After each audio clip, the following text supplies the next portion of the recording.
Welcome to the League of Legends Champion Spotlight, featuring Graves, the Outlaw. Graves is a ranged physical DPS champion with a penchant for running into melee to deal extra damage.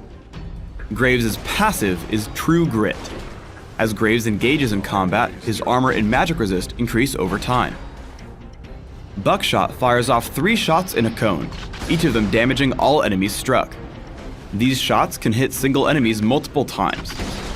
I max Buckshot right away. Smokescreen damages all enemies in a target area, and then shrouds that area in smoke for a few seconds. Enemies inside the smoke are slowed, and cannot see out of it unless attacked. I take 1 point in Smokescreen early, and leave it there until later. Easy, partner. Quick Draw causes Graves to dash in any direction, gaining bonus attack speed for a few seconds. Quick Draw cools down faster every time Graves lands a basic attack. I take a point in Quick Draw at level 2, and max it by level 13. Collateral Damage is Graves' ultimate. First, he fires a skill shot nuke that damages the first enemy champion it hits. At the end of its range, or after hitting an enemy champion, it explodes into a cone of fire, damaging enemies it encounters. I take collateral damage at levels 6, 11, and 16. Graves can deal a ton of burst damage at early levels. Here I quick draw up to Sona, block out Kog'Maw with Smokescreen, and blast her with Buckshot.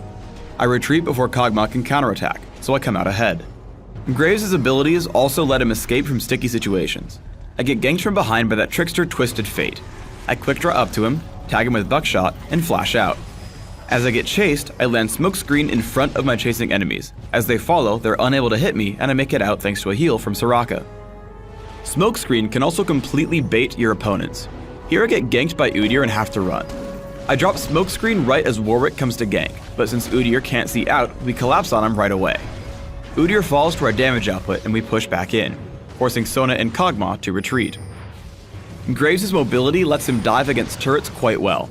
I walk directly up to Kog'Maw, land Buckshot, 1 basic attack, and then quick draw out of turret range. This lets Soraka kill him with Infuse as I juke away from a Cathian surprise.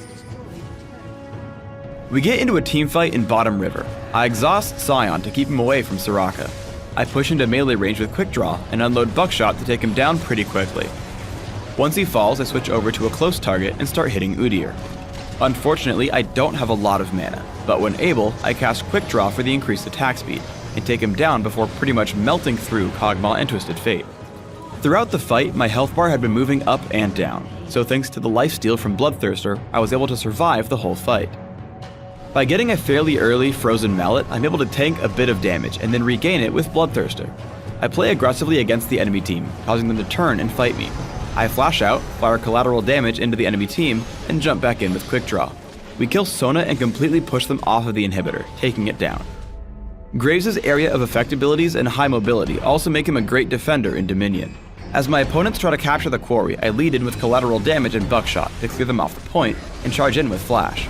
As I push back Lee Sin, I lead Xerath with Smokescreen, and grab 2 kills before jumping on Garen with Quick Draw into Buckshot. Unfortunately, he makes it out, but it leaves me to capture the Boneyard. You'll also want to utilize your mobility in Dominion's team fights. While I start out fighting Xerath, I want to stay near minions so I can keep both Sanguine Blade and True Grit fully stacked.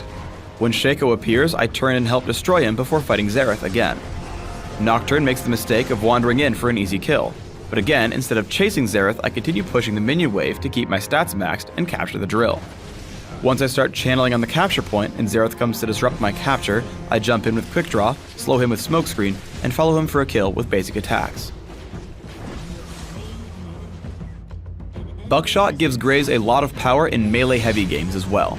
As Shaco deceives over the wall, I back up with Quick Draw, lay down a Smokescreen, and deal tons of damage with Buckshot. As he hallucinates, I prime collateral damage, certain to kill both him and his clone. Graves also has a special interaction with Nocturne.